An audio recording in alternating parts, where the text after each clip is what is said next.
I don't know what just happened to me, but I have to make stories in virtual reality. I'm Illya Szilak. I'm an interactive storyteller, now working in virtual reality.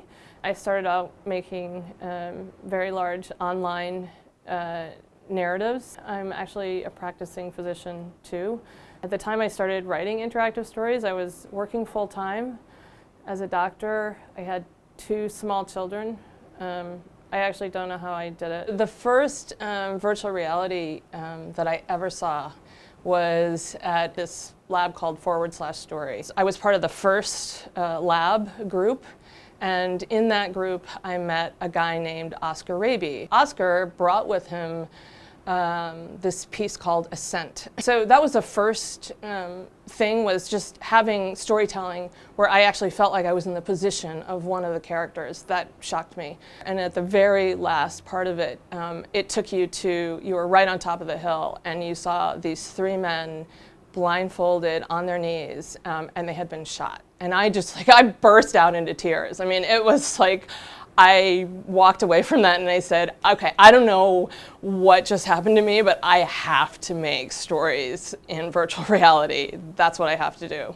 And that's how it happened. I was at Banff, at the Art Center at Banff, which is doing a digital narratives residency. That was my only residency I've ever done. And there I was developing a project, which is still in production, called Atomic Vacation. While I was up in Banff, I also found out that I had been chosen for this Oculus Launchpad thing, which was, again, the first class that they had of that. And I was ready. So I said, okay, I'm going to make Atomic Vacation in virtual reality. And I talked to Cyril and I said, okay, so Cyril, because he's an interactive designer, but he doesn't make games and he hadn't worked in VR. He didn't know Unity. So I said, can you find me some really cheap, inexpensive coder who can help me make this a reality? He looks at me and he goes, well, why don't I just learn Unity? And I said, okay.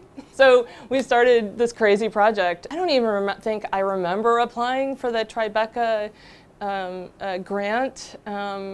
But we applied with Atomic Vacation, and we applied with QueerSkins, which was based on this very large online narrative that we put out in 2013. And then I got the call, and we got the grant for QueerSkins. So we put Atomic Vacation on hold mid-production and started work on QueerSkins, a love story.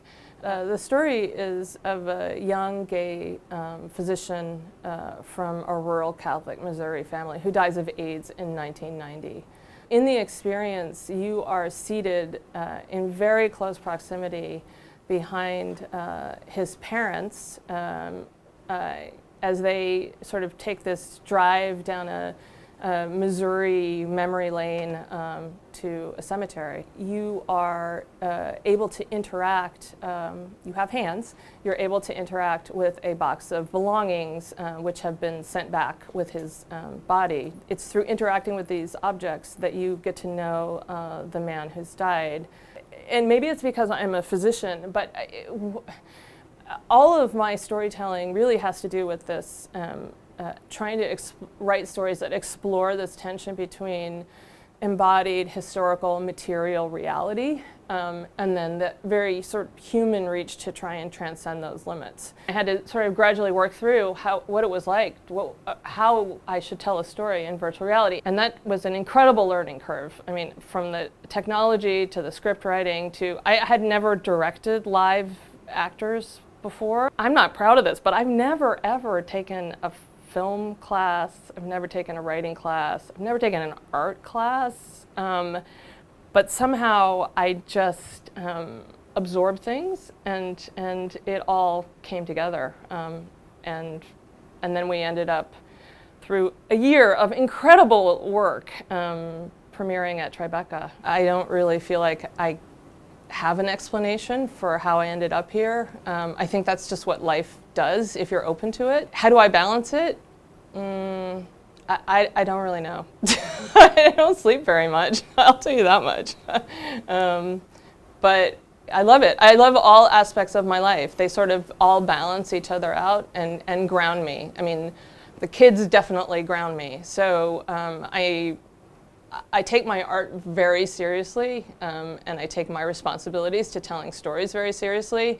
But at the end of the day, I'm pretty flexible, and I think that comes from the other parts of my life, I guess.